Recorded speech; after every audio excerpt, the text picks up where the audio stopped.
Volunteer departments, they rely heavily on donations, state grants. With the increase in the state budget, some volunteer fire departments and rescue squads are also seeing more money available. We're talking $25 million in grants going to these departments. Our Evan Lasik spoke with a couple volunteer fire departments about what this money does for them.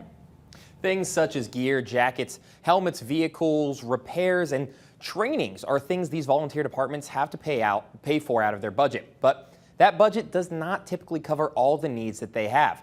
That is where these state grants come into play to help those volunteers out and buy up-to-date equipment.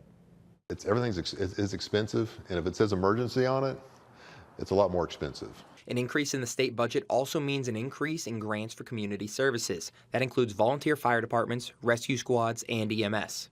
Being volunteer agencies, we don't have that money coming in from, taxes and stuff like that from municipalities that a big city has or something like that. So these grant helps us tremendously.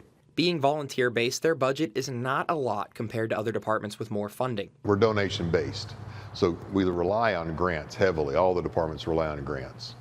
It's great that the state recognizes this. These departments say when it comes to serving the community, they want the best possible equipment to offer as much support as they can. Dwindles on down to those people having those emergencies, to have better people responding that have better training, better equipment overall. Firefighting is not cheap. A single item can wipe out a good portion of the department's budget. That's where these state grants come into play. I applied to replace our SCBA compressor. That's $62,000. Ours is almost pushing 20 years old, and it's pretty much done with its life. Those type big budget, those are budget busters for any volunteer agency. So you have to utilize grants, and very appreciative that the state is allowing that opportunity for fire departments to put in for grants. With the grant budget seeing an increase, departments are saying it is beginning to match what the cost of the items they have to buy are. We also see increases on those prices every year. So when you see increases in that grant money, that helps some, but also we see increases on those prices every year.